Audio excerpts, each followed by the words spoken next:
Bonjour à toutes et à tous et bienvenue sur ma chaîne Arwa. Alors aujourd'hui nous allons faire le fameux gâteau turc, donc le gâteau qui pleure, que chacun décline à sa manière. Il s'agit donc bien de 3 couches qui se succèdent, donc biscuit, crème, puis le tout recouvert d'une ganache. Je vais vous montrer ma façon de le faire et c'est vraiment un régal. Donc je vous donne d'abord la liste des ingrédients, puis nous procéderons à la réalisation du gâteau. Alors pour faire ce gâteau, il nous faut 2 œufs de taille moyenne. Il nous faut également une pincée de sel, 8 g de levure chimique,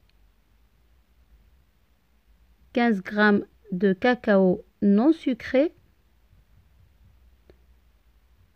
Il nous faut également 80 g de sucre en poudre, donc sucre semoule, 100 g de farine type 45, vous regardez bien sur le paquet, c'est noté. Il nous faut 75 g d'huile de tournesol, puis vous allez faire un café, donc que vous allez ensuite peser. Vous pesez 75 g de café ou alors 75 g d'eau, auquel vous ajouterez une bonne cuillère à soupe de café soluble. Alors pour commencer, je vous conseille de mélanger la farine, le cacao, la levure chimique et la pincée de sel. Donc vous mélangez le tout, puis de préférence, je vous le conseille, c'est de tamiser le tout. Donc c'est ce que je vais faire, ainsi j'éviterai donc d'avoir des grumeaux dans ma pâte lors de la préparation. Donc voilà, vous prenez le temps. La préparation donc de ce gâteau est très rapide, hein. Donc vous préchauffez votre four, je préfère le dire maintenant, à 150 degrés. 150 et non 180. Et donc une fois que c'est tamisé, vous allez prendre les 2 œufs, donc dans un saladier comme ça. Vous les mettez dedans, vous ajoutez le sucre, donc les 80 g de sucre. Puis vous allez battre le tout. Vous essayez vraiment de faire un mélange un peu mousseux. Pas trop non plus, hein, c'est pas une génoise. N'empêche que ce gâteau remplacerait bien la génoise dans vos gâteaux à la crème. Donc une fois que vous avez bien mélangé les œufs avec le sucre, vous allez venir rajouter les 75 g d'huile de tournesol. Donc oui, les liquides aussi, je les donne en grammes. C'est ce que j'ai l'habitude de faire. Ensuite, les 75 g donc de café ou alors de l'eau auquel vous ajouterez du café soluble. Vous mélangez le tout, donc entre chaque ajout de préférence. Puis tout simplement, vous allez venir mettre la farine, ou plutôt le mélange farine, cacao, sel et levure. Vous mélangez bien, vous allez obtenir un mélange un peu moins épais que pour un gâteau normal, donc à peine plus liquide. Donc vous allez beurrer votre moule.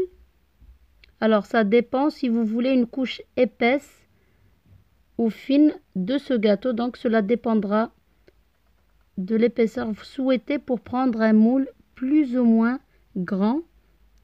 Là c'est un petit moule à gratin moyen, on va dire. Je n'ai pas les mesures devant moi, mais vous verrez à l'écran que c'est un moule moyen, donc vous aurez une bonne voilà, on va dire 8 grandes parts de ce gâteau, 8 à 10 parts. Donc voilà, vous beurrez bien votre moule. Ne farinez pas, ce n'est pas nécessaire puisque de toute façon, on ne démoulera pas ce gâteau. Donc le four est évidemment, comme je l'ai dit, préchauffé à 150 degrés. Et vous allez laisser cuire selon l'épaisseur donc de votre gâteau. Pour ma part, j'en ai eu pour 27 minutes exactement. Donc ça va varier entre 25 et 30 minutes. Une fois que c'est sorti du four, c'est très chaud. Vous prenez du lait à température ambiante, un demi-verre, pas plus. parce que ce gâteau est tellement moelleux qu'il n'a pas besoin d'être imbibé, vraiment trop imbibé. C'est donc pas nécessaire de trop en mettre. Alors, une fois que vous l'avez bien imbibé, vous allez mettre sur le côté. Donc, j'ai mis vraiment un demi-verre, pas plus. Vous mettez de côté, vous laissez refroidir. Vous pouvez recouvrir d'un tissu propre en attendant que ça refroidisse bien. Une fois que c'est bien froid, alors vous allez battre 400 ml de crème liquide avec 250 g de mascarpone. Donc le récipient est très froid, je l'ai mis au congélateur quelques minutes. La crème est très froide également et elle est à 30% de matière grasse. Sinon elle ne montera pas. Alors la quantité de crème aussi, vous pouvez mettre selon si vous voulez une couche plus ou moins épaisse de crème. Vous pouvez mettre que très peu de mascarpone. Pour ma part, je préfère pour ce genre de gâteau mettre vraiment un pot de mascarpone. La crème tient bien, même à la découpe. Et là, on va battre le tout. La crème montera plus vite, évidemment, puisqu'il y a le mascarpone. Et là, je rajoute à peine 50 g de sucre et de l'arôme de vanille que vous pouvez remplacer par du sucre vanillé. Donc attention à ne pas trop battre votre crème non plus. Donc une fois que la crème est montée, assurez-vous que votre gâteau est vraiment froid. À la limite le mettre une vingtaine de minutes au réfrigérateur. Moi je n'ai pas mis, mais vraiment il ne faut pas qu'il soit chaud, ni tiède d'ailleurs. Parce que sinon ça ne sert à rien de monter une crème pour la mettre sur un gâteau chaud. Donc là vous mettez sur toute la surface donc votre crème. Et puis, vous allez lisser la surface et égaliser le tout. Puis, vous allez mettre votre gâteau donc au réfrigérateur le temps de préparer la ganache. Alors, pour la ganache, si vous voulez l'effet vraiment gâteau qui pleure, parce que c'est ça hein, l'origine de ce gâteau, c'est de faire une ganache légère. Pour ma part, j'ai fait une ganache assez épaisse, donc avec 130 g de chocolat, avec seulement 80 g de crème liquide que j'ai fait bouillir la crème, puis j'ai rajouté le chocolat. J'ai laissé une petite minute pour laisser le temps au chocolat de fondre, puis j'ai mélangé. Donc là, on aura 3 couches distinctes.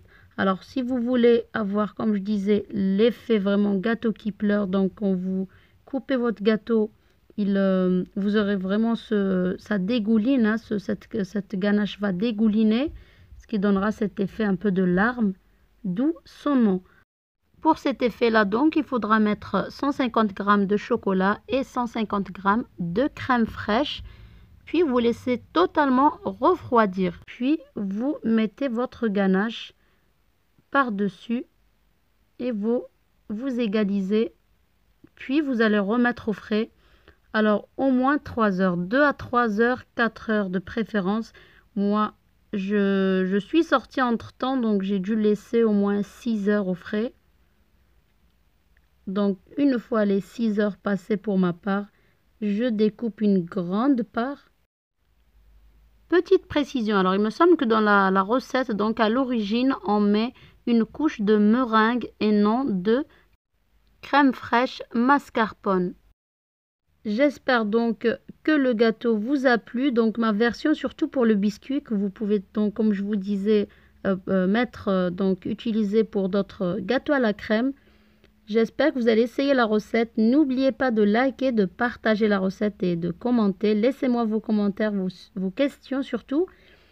Et je vous dis à très bientôt pour une nouvelle recette.